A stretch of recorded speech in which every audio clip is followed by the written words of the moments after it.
माधोपुर गांव में सन्नाटा छाया था।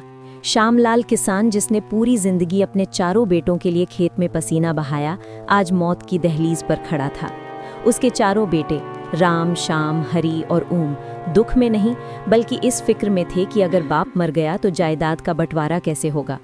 श्यामलाल उनकी फितरत जानता था, इसलिए उसने अपनी आखिरी चाल चली। बच्चों, मेरे पास आओ। लगता है यमराज मेरे दरवाजे पर दस्तक दे रहे हैं, मगर मैं अभी मरना नहीं चाहता। इस गांव से दूर उस घने और काले जंगल के बीचों बीच एक पुराना सुनहरा पेड़ है। उस पेड़ की जड़ों में एक ऐसी चमत्कारी जड़ी बूटी मिलती है जिसे पीते ही मुर्दा भी जिंदा हो जाए। जाओ, अगर तुम मेरे मरने से पहले वो लेकर आ गए तो मैं ये सारी जायदाद तुम चारों के नाम बराबर कर दूंगा, वरना मेरे बाद तुम सब सड़क पर आ जाओगे। पिताजी, आप हिम्मत मत हारिए। जब तक आपका बड़ा बेटा राम जिंदा है, आपको कुछ नहीं होने देगा। भाइयों, खड़े खड़े तमाशा क्या देख रहे हो? जल्दी अपने भावड़े और तलवारें उठाओ। अगर पिताजी को कुछ हो गया तो ये घर और खेत सरकारी खजाने में चले जाएंगे। हमें वो जड़ी बूटी हर हाल में चाहिए, चाहे जंगल का राक्षस ही क्यों ना सामने आ जाए।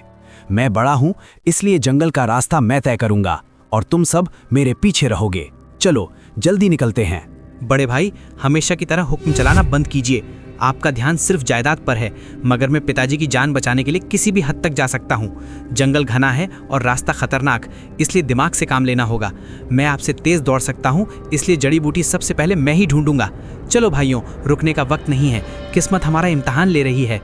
चारों भाई धूप और डर की परवाह किए बिना उस जंगल में घुस गए, जहां दिन में भी अंधेरा रहता था। कांटों भरी झाड़ियों और जानवरों की डरावनी आवाजों के बीच वे उस सुनहरे पेड़ को ढूंढ रहे थे। तभी अचानक उनकी नजर एक ऐसे मंजर पर पड़ी। अरे भाइयों, जरा रुको। उधर उस पुराने बरगद के पेड़ की तरफ देखो। ये मैं क्या देख रहा हूँ? इस वीराने में जहाँ परिंदा भी पर नहीं मारता, वहाँ इतनी सुंदर कन्या। देखो कैसे सोने के गहनों से लदी हुई है, जैसे कोई रानी हो। मगर ये इस पेड़ से जंजीरों की तरह रस्सी से क्यों बंधी हुई है? लगता है हमारी किस्मत जड़ी बूटी ढूंढने से पहले ही चमक गई है। ओए, ध्यान से, कहीं ये कोई माया तो नहीं? हे सुंदरी, तुम कौन हो और इस काले जंगल में इस तरह अकेली क्यों हो? इतनी खूबसूरत लड़की को इस तरह पेड़ से किसने बांधा है? क्या तुम किसी मुसीबत में हो या किसी ने तुम्हारे साथ धोखा किया है? डरो मत, हम चारों भाई हैं और हम इस जंगल के सबसे बहादुर नौजवान हैं। बताओ, तुम्हारे साथ ये जुल्म करने वाला पापी कौन है? आपको बहुत बहुत धन्यवाद कि आप यहाँ आ गए। मैं एक बहुत ही गरीब और बेबस लड़की हूँ। मेरे गांव का कानून बहुत ही बेरहम है। वहाँ जो भी छोटी सी गलती करता है उसे सजा के तौर पर इस जंगल में इसी तरह पेड़ से बांध दिया जाता है, ताकि कोई भूखा शेर या भेड़िया आकर उसे खा जाए। मेरी किस्मत अच्छी थी कि आप जैसे देवताओं के दर्शन हो गए, वरना आज मेरी मौत पक्की थी। लेकिन तुम जैसी मासूम और नर्म नाजुक कन्या ने ऐसी कौन सी खता कर दी थी? क्या तुमने गांव का अनाज चुराया था या किसी बड़े आदमी की तौहीन की थी? इतनी बड़ी सजा तो सिर्फ बड़े गुनहगारों को मिलती है। हमें खुलकर बताओ, हम तुम्हारा साथ देंगे और तुम्हारे दुश्मनों को मजा चखा देंगे। मैंने कोई गुनाह नहीं किया, बस वहाँ के एक जालिम जमींदार की बात नहीं मानी थी, इसलिए उसने मुझे यहाँ मरने के लिए छोड़ दिया। अब अगर आपने मुझे यहाँ से नहीं बचाया तो सूरज ढलते ही ये जंगल मुझे निगल जाएगा। क्या आप मुझ पर रहम खाकर मुझे अपने साथ अपने घर लेके जाएंगे? मैं जिंदगी भर आपकी गुलामी करूंगी और आपका हर हुक्म मानूंगी। बिल्कुल, मैं तुम्हें अभी इस बंधन से आज़ाद करता हूँ। मगर एक बात कान खोलकर सुन लो भाइयों, इसे सबसे पहले मैंने देखा है और इससे पहली बात भी मैंने ही की है, इसलिए ये मेरे साथ जाएगी और मैं इससे शादी करूँगा। इसके गहने और इसका ये रूप, आज से सब कुछ मेरा है। तुम तीनों बस रास्ता साफ करो। हटो पीछे बड़े भाई, जंगल में बड़े और छोटे का कानून नहीं चलता। इसकी जान बचाने का ख्याल पहले मेरे दिमाग में आया था, इसलिए ये मेरी दुल्हन बनेगी। मैं इससे शादी करूंगा और इसे अपने घर की रानी बनाकर रखूंगा। आप तो बस वो जड़ी बूटी ढूंढिए और पिताजी की सेवा कीजिए। ये सुंदरी तो मेरे नसीब में लिखी है। जंगल की भयानक खामोशी को चीरते हुए चारों भाई उस रहस्यमयी कन्या और जड़ी बूटी को लेकर अपने घर पहुंचे। पिताजी, देखिए हम वापस आ गए। मैं आपके लिए वो चमत्कारी जड़ी बूटी लेकर आया हूँ जो आपको फिर से नया जीवन देगी। मगर ठहरिए, मैं सिर्फ दवा ही नहीं बल्कि आपके लिए एक दुल्हन भी लेकर आया हूँ। इस जंगल की सुंदरी ने मेरी जान बचाई और मैंने इसकी, इसलिए मैंने फैसला कर लिया है कि मैं इससे शादी करूंगा और आपका घर बसाऊंगा। राम भाई झूठ बोलना बंद कीजिए। पिताजी, ये जड़ी बूटी मैंने ढूंढी थी जब राम भाई डर के मारे झाड़ियों में छिपे थे। और रही बात इस लड़की की, तो इसे जंगल की रस्सियों से मैंने आज़ाद किया है। इस पर पहला हक मेरा है। मैं घर का सबसे समझदार बेटा हूँ, इसलिए ये सुंदरी मेरी पत्नी बनेगी और आपकी सेवा करेगी। आप बस अपना आशीर्वाद दीजिए। तुम दोनों बस अपनी अपनी डींगे हाँकते रहो। पिताजी, सच्चाई तो ये है कि इन दोनों ने लड़की को देखकर अपने फावड़े फेंक दिए थे। मैंने ही इसे सहारा देकर यहाँ तक पहुँचाया है। इसके सोने के गहने हमारी सारी गरीबी मिटा देंगे। मैं इससे शादी करूँगा ताकि हम शहर जाकर रह सकें। आप ही फैसला कीजिए, क्या ये दोनों मेरी तरह इसका ख्याल रख पाएंगे? नहीं, ये सब गलत है। पिताजी, आपने कहा था कि छोटे को हमेशा प्यार मिलना चाहिए। ये तीनों बड़े भाई मिलकर मुझे दबाना चाहते हैं। मैंने इस कन्या से वादा किया है कि मैं इसे रानी बनाकर रखूंगा। मैं सबसे छोटा हूँ, इसलिए मेरी शादी सबसे पहले होनी चाहिए। मैं इस सुंदरी को किसी और के पास नहीं जाने दूंगा, चाहे मुझे कुछ भी करना पड़े। बस करो, चुप हो जाओ नालायको। मैं यहाँ मौत और जिंदगी के बीच झूल रहा हूँ और तुम लोग एक लड़की के लिए कुत्ते बिल्लियों की तरह लड़ रहे हो। बेटी, तुम कौन हो? इन चारों ने तुम्हें कहां से ढूंढा? इनकी बातों पर ध्यान मत देना, ये लालच में अंधे हो चुके हैं। बताओ, तुम्हारा ठिकाना कहाँ है?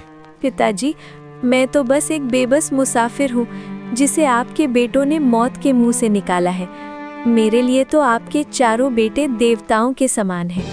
मुझे नहीं पता कि किस्मत ने मुझे यहाँ क्यों भेजा है, मगर अब मैं आपके ही घर की अमानत हूँ। आप जो भी फैसला करेंगे मुझे मंजूर होगा, चाहे वो शादी हो या गुलामी। देखा पिताजी, ये कितनी सुलझी हुई है।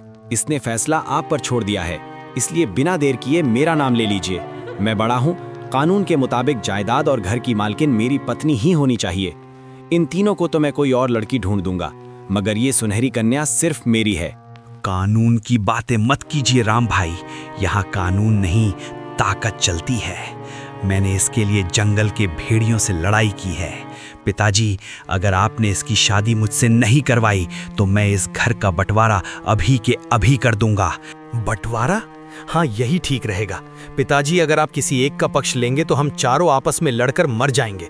एक काम कीजिए, इस लड़की से पूछिए कि इसे कौन पसंद है। इसके गहने देखिए पिताजी, ये कोई मामूली लड़की नहीं है, ये हमारी किस्मत बदलने आई है। कमरे में चारों भाइयों की चीख पुकार बढ़ती जा रही थी। श्यामलाल हैरान था कि उसके चारों बेटे उस लड़की के मोह जाल में इतनी बुरी तरह फंस चुके हैं। लेकिन उन्हें क्या पता था कि जिसे वे सुनहरी कन्या समझकर घर लाए हैं, वही उनकी मौत का पैगाम है। कन्या के चेहरे पर एक अजीब डरावनी मुस्कान थी, जैसे वो उनके लालच का मजा ले रही हो। रात का गहरा सन्नाटा माधोपुर गांव को अपनी आगोश में ले चुका था।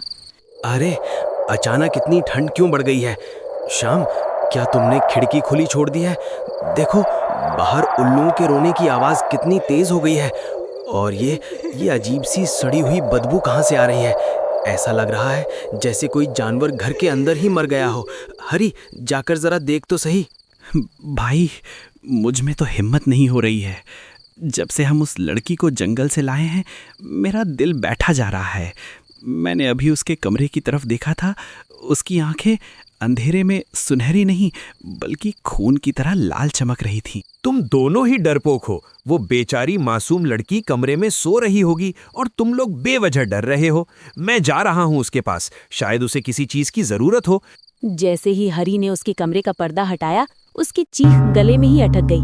वो सुंदर कन्या अब वहां नहीं थी। भयानक आकृति कड़ी थी, जिसके बाल जमीन को छू रहे थे और नाखून तलवार की तरह लंबे थे। बेवकूफ इंसानों, तुमने समझा था कि मैं कोई बेबस लड़की हूँ। मैं वही हूँ जिसके नाम से माधोपुर के लोग कांपते हैं। गांव वालों ने मुझे 20 साल पहले इस जंगल में जिंदा बांध दिया था। मगर मैं मरी नहीं, मैं तुम जैसे लालची लोगों के इंतजार में जिंदा रही। यहाँ से भागो, ये तो चुड़ैल है। हरी, श्याम, ओम, पिताजी को उठाओ। मैंने कहा था ना कि जंगल में ये अकेली क्या कर रही है। हमने मौत को अपने ही घर का रास्ता दिखा दिया है। ये सोने के गहने नहीं है, ये तो पुरानी हड्डियां हैं जो सोने की तरह चमक रही थी। नहीं, मुझे शादी नहीं करनी, मुझे सोना नहीं चाहिए। अब कोई नहीं बचेगा। श्यामलाल ने तुम्हें काम पर लगाने के लिए झूठ बोला था, मगर उसकी एक गलती ने मेरी जंजीरें तोड़ दी हैं। सबसे पहले मैं उसे खाऊंगी जिसने मेरा हाथ सबसे पहले पकड़ा था। राम, इधर आ, तेरा लालची दिल बहुत स्वादिष्ट होगा। हा हा हा हा हा। नहीं, मुझे छोड़ दो। मैंने तो बस तुम्हारा हाथ खींचा था। मैं तो बहुत शरीफ हूँ। ये क्या हो रहा है? इतना शोर क्यों है? बच्चों, मैंने तुम्हें जड़ी बूटी लाने भेजा था, तुम मौत की रानी को उठा लाए। ये माधोपुर की वही चुड़ैल है जिसने सदियों पहले तबाही मचाई थी। जल्दी वो जड़ी बूटी लाओ जो तुम जंगल से लाए हो। वो कोई साधारण जड़ी बूटी नहीं है, वो पवित्र संजीवनी का अंश है। उसे अग्नि में डाल दो, पवित्र धुआं ही इस चुड़ैल का खात्मा करेगा। जैसे ही जड़ी बूटी आग में गिरी, उसमें से एक सुनहरी रोशनी निकलने लगी। उसका धुआं किसी तलवार की तरह चुड़ैल के बालों को काटने लगा। नहीं, ये क्या कर दिया तुमने?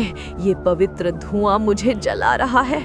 मेरे गहने, मेरी माया सब राख हो रही है। श्यामलाल, तूने आज फिर मुझे हरा दिया, पर याद रखना, लालच जब जब बढ़ेगा मैं फिर वापस आऊंगी। एक भयानक धमाके के साथ चुड़ैल धुएं में बदल गई और जंगल की तरफ गायब हो गई।